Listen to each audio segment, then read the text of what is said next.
Comment tu vas pouvoir améliorer ton bien-être et ton confort digestif? Il faut savoir qu'un bien-être digestif, ça favorise une bonne digestion des nutriments, une bonne assimilation des nutriments aussi, une bonne évacuation des déchets. Donc c'est d'autant plus important quand tu vas être dans une période où tu souhaites contrôler ton poids. Donc que ce soit pour prendre du poids, perdre du poids ou tout simplement le maintenir à l'équilibre. Les facteurs clés qui vont être super importants pour un bien-être digestif, ça va être d'avoir une alimentation qui est riche en fibres, d'avoir une bonne hydratation et d'avoir suffisamment d'activité physique dans la journée. Qu'est-ce que c'est que les fibres alimentaires? Donc les fibres, elles sont constituées de l'ensemble des composants de l'alimentation qui ne vont pas être digérés par les enzymes de ton tube digestif. Elles apportent pas ou alors très peu de calories. Elles vont permettre de nettoyer ton tube digestif et permettre du coup d'assurer une bonne qualité de flore intestinale. Au niveau calorique, 1 gramme de fibres, ça apporte entre 0 et 2 kilocalories. N'hésite pas à rester jusqu'au bout de cette vidéo parce que je vais te donner des conseils à la fin qui vont être intéressants si tu cherches à améliorer ton bien-être. Pour les différents types de sources de fibres, il y en a différentes. Il y a les fibres solubles, donc les pectines, les gommes, sont contenues dans les fruits, dans les légumes et dans certains céréales comme les flocons d'avoine.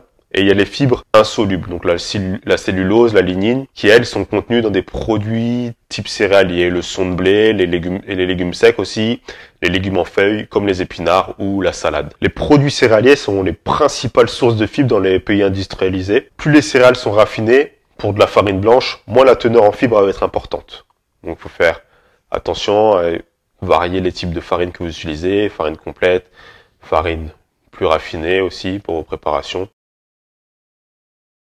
À quoi vont servir ces fibres? Le rôle des fibres solubles, ça va être de ralentir l'absorption des nutriments et du coup d'assurer une meilleure distribution, notamment des glucides. Donc c'est intéressant quand on a une activité physique. Ça va favoriser l'équilibre de la flore intestinale. Et le rôle des fibres insolubles, lui, ça va plus être de l'ordre de favoriser le transit intestinal parce que ça aide par l'action mécanique de ces fibres à lutter contre la constipation. Les avantages d'une alimentation riche en fibres, ça va assurer une meilleure distribution des nutriments, une absorption des glucides ralentie, une diminution des inconforts tels que la constipation et les hémorroïdes. Il y a beaucoup moins de calories dans les fibres, donc dans les fruits, dans les légumes, dans les produits céréaliers. Si vous en ajoutez dans votre alimentation, ça va vous permettre d'avoir un sentiment de satiété qui est plus long, donc de contrôler votre faim. Donc c'est idéal quand vous êtes dans des phases où vous voulez contrôler votre poids. Une alimentation riche en fibres, ça va vraiment vous aider à contrôler votre poids.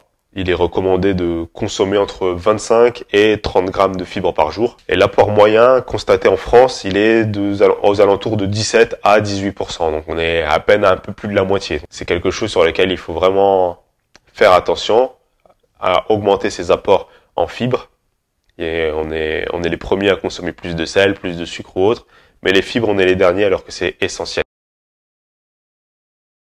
Je vais vous donner quelques conseils du coup pour essayer d'améliorer votre apport en fibres. Déjà, au niveau des fruits, mangez plutôt des fruits entiers avec la peau au lieu de boire un jus ou de faire des smoothies avec. Variez les légumes que vous consommez, des légumes entiers, des légumes cuits, des légumes crus et de différentes couleurs pour les vitamines et les minéraux, comme je vous l'expliquais dans la vidéo sur les vitamines et minéraux. Il faut préférer aussi les farines complètes plutôt que les farines raffinées. Et vous pouvez ajouter du son de blé ou d'avoine dans votre viande hachée, des graines de lin dans votre yaourt ou même du flocon d'avoine dans votre yaourt ou dans votre fromage blanc et que vous pouvez prendre en encas. Par contre, je vous mets en garde, quand vous allez augmenter vos quantités de fibres, il faut y aller en douceur pour vraiment laisser le temps au corps de s'y habituer. Il faut qu'il ait le temps parce que si vous avez l'habitude de consommer 10 grammes de protéines et que vous passez à 30 grammes du jour au lendemain, vous allez passer du temps aux toilettes. Comme je le disais auparavant, les aliments les plus riches en fibres, c'est les céréales, notamment ceux au son. Pour 100 grammes de céréales, il y a 30 grammes de fibres. Les pruneaux secs, les germes de blé, les amandes, les haricots rouges ou les pois chiches. Donc c'est important de varier dans votre alimentation, de rajouter des légumineuses, de rajouter des céréales à la place du riz. Prenez du quinoa ou d'autres types de céréales. Une autre chose très importante, c'est l'eau. L'eau, c'est le constituant principal de notre organisme. Ça représente entre 60 et 70% du poids d'un adulte. Notre corps, il élimine chaque jour près de 2,5 litres d'eau, donc par la respiration, par la sudation, et par l'urine et par les selles. Et pour du coup compenser ces pertes, les apports conseillés en eau, comme on l'entend souvent, c'est de boire 1,5 litre par jour sous forme de boisson. Et il va falloir apporter aussi le reste de cette eau dans notre alimentation, donc le litre manquant.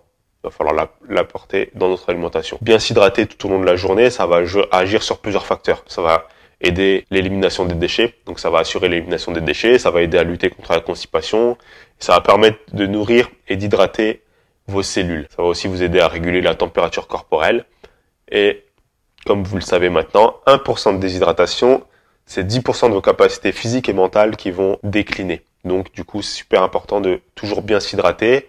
Donc là, si vous n'avez pas l'habitude de boire, ce que vous pouvez faire, c'est de commencer déjà la journée avec 2 verres d'eau. Première chose, que vous vous levez le matin, vous buvez 2 verres d'eau, un verre directement au réveil. Si vous prenez un petit déjeuner, un autre verre pendant un petit déjeuner ou un verre de thé. De boire en dehors des repas sans attendre d'avoir la sensation de soif.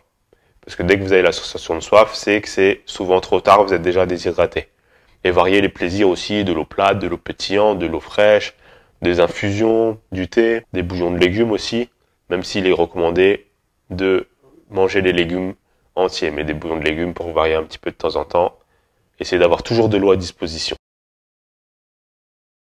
Vos devoirs à faire pour cette semaine, donc ça va être déjà d'augmenter votre apport hydrique, donc de boire au moins 1,5 litre par jour. Et quand vous allez faire vos courses, maintenant que vous savez lire les étiquettes, vous pouvez essayer de changer les aliments habituels par l'équivalent en complet. Donc si vous avez l'habitude de prendre des pâtes, du riz, du pain, prenez du pain complet, des pâtes complètes ou du riz complet pour essayer. Et surtout, une deuxième chose, un deuxième conseil, un deuxième devoir, c'est d'essayer pendant un repas au moins de poser sa fourchette entre chaque bouchée. Et ça va vous aider à plusieurs choses. Ça va vous aider à manger plus lentement et du coup à pouvoir mieux digérer. Parce que la digestion commence par la mastication. Donc voilà pour mes conseils. N'oubliez pas de vous abonner à cette chaîne et pour me donner de la force et pouvoir recevoir toutes les informations aussi en avant-première quand je sors une vidéo. Il y a une vidéo qui sort chaque semaine sur des conseils en santé, en nutrition et notamment en bien-être.